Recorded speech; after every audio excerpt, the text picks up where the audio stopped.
This is presentation number 7 in brain neoplasm series, prepared by Prof. Sharaf and revised by Prof. Rami Edward. It is for will deal with the cellular and supracellular adenomas.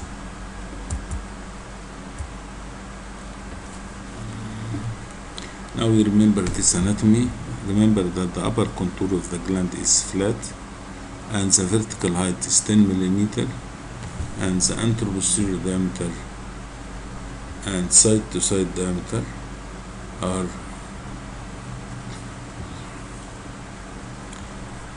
14 by 17,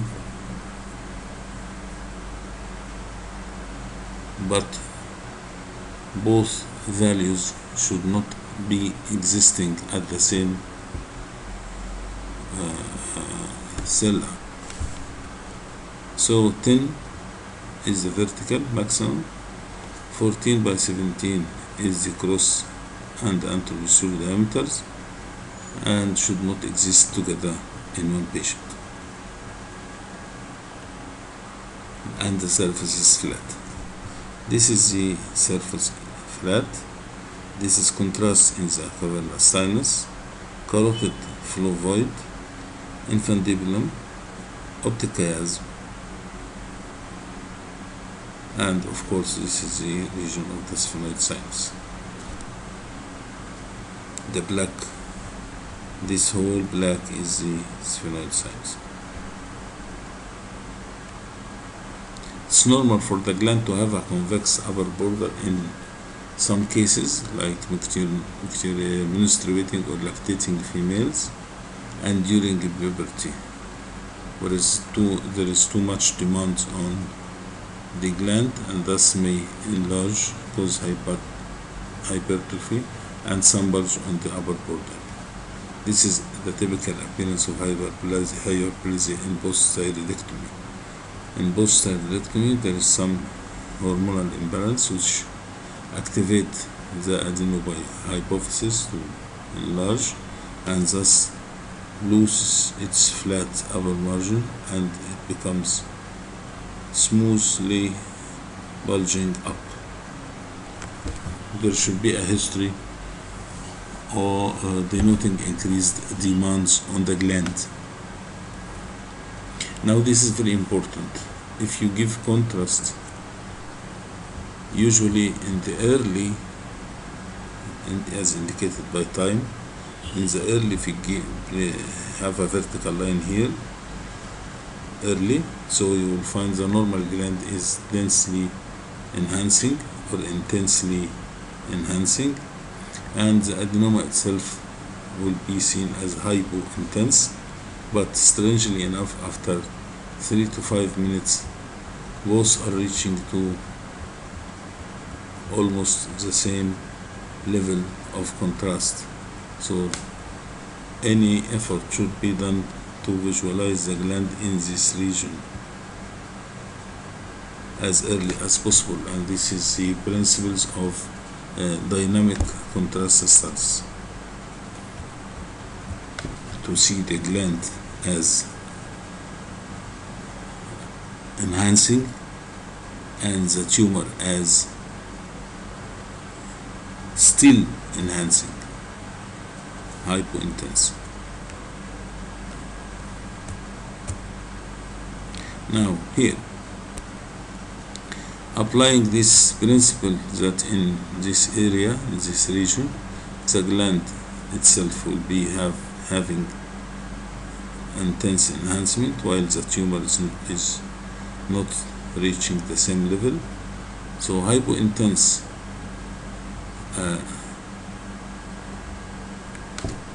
less enhancing nodule is seen on the left. This is a typical appearance of microadenoma. What are the other signs other than contrast? You might find the surface showing focal bulge up, or the infundibulum slightly displaced, or into the sphenoid sinus as focal bulge downward. So focal bulge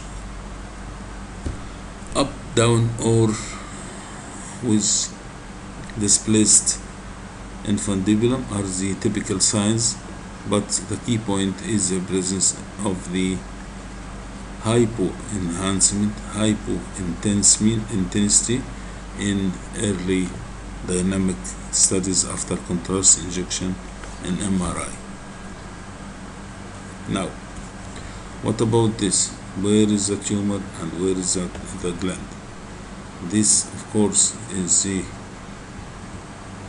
gland, and this is the tumor, but extension of the tumor into the nearby clivus is seen. Now here we have the curve. As early as possible you will find the gland dense, while the nodule is hypodense, and of course you see the bulge and the infiltration into the bone below.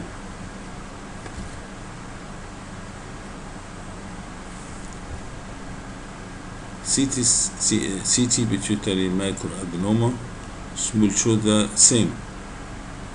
So if you remember this curve again, if it is plain it will be hardly seen. If it is localized coronals taken at the same level every now and every 20 seconds, this will be called dynamic study. And in dynamic study, a delayed enhancement after contrast will occur, and you can see here the start of enhancement. It is hypo-intense compared to the normal gland, but starting enhancement. So this is delayed. It is somewhat delayed here compared with the immediate intense enhancement of the normal gland, which can appear in a scan before this timing. This is another case where the gland is seen as hyper enhanced, and the tumor is seen as small, about to be enhancing similarly. So we are still here in the delayed region.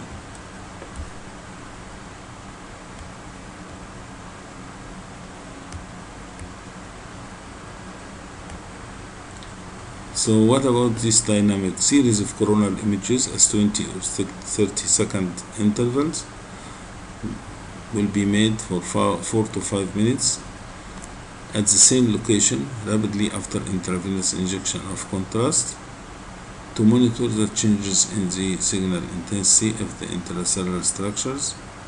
Signal intensity increases more rapidly and to a greater degree to the normal pituitary gland than in microadenoma. So the microadenoma will appear as hypointense compared to the normal gland. However, 3 to 5 minutes following injection, we will reach to an equilibrium, and both will show similar intensity enhancement, and thus could not be distinguished, could not be differentiated.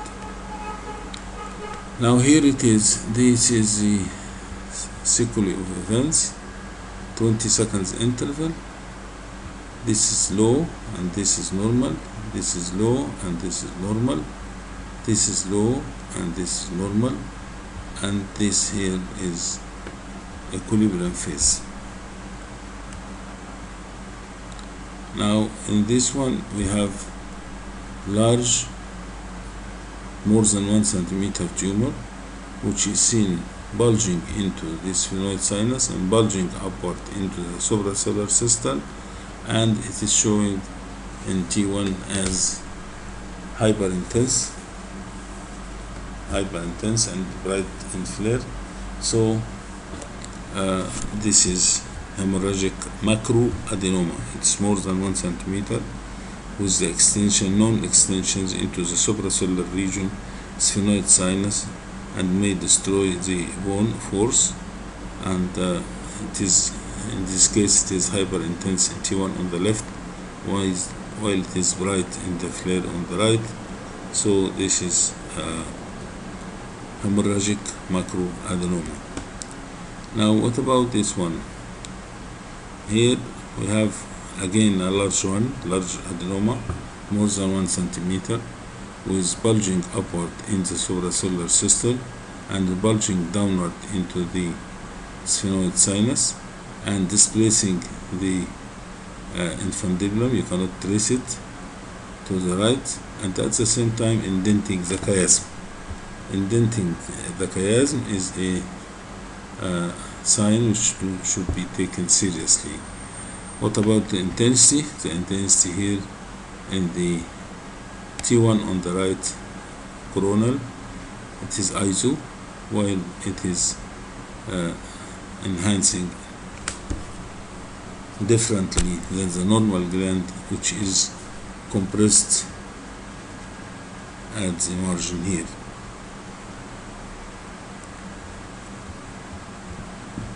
And upward and to the right, and this wall is the tumor.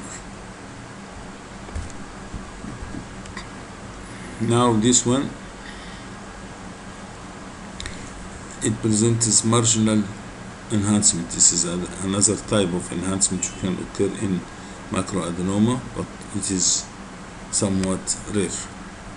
Usually you have pituitary enhancement, and beside it usually there is the hypoenhancement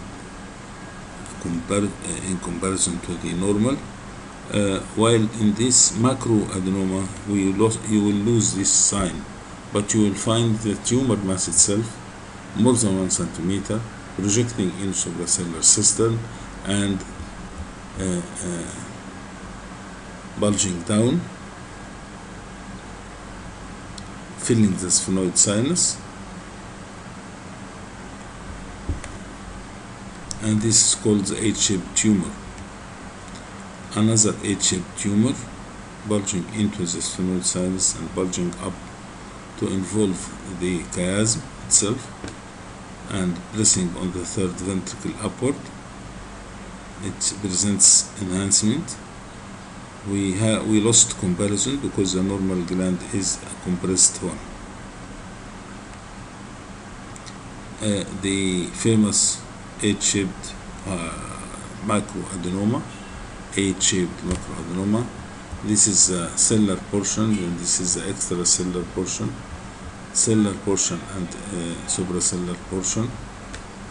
Figure of 8.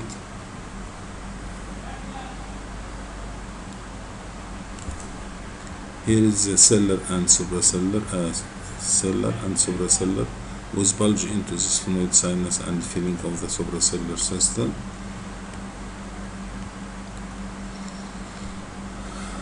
This is the tumor itself. This is the tumor itself. Tumor is seen bulging upward and bulging forward and inferiorly into the sphenoid sinus. This is the tumor supracellular. This is the tumor intracellular, intra and supracellular extension of the tumor.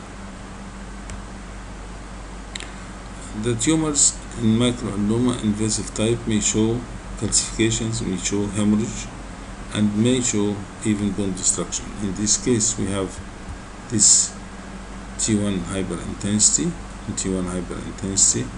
while in the contrast, the tumor is invasive macroadenoma, filling the cella thyrsica, projecting upward to fill the supracellular system.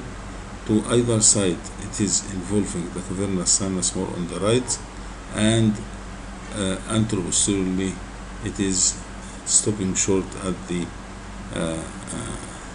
region of the clinoids. This is calcification versus hemorrhage in an invasive macroadenoma.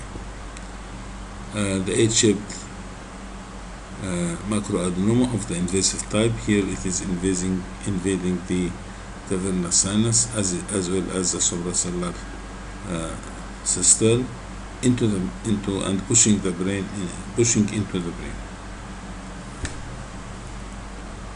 Region of the right hippocampus. Region of the right hippocampus. Now here we have the tumor this is the tumor after contrast with extensive bone destruction at the region of the clivus, base of the skull, denoting an aggressive invasive macroadenoma. Thank you.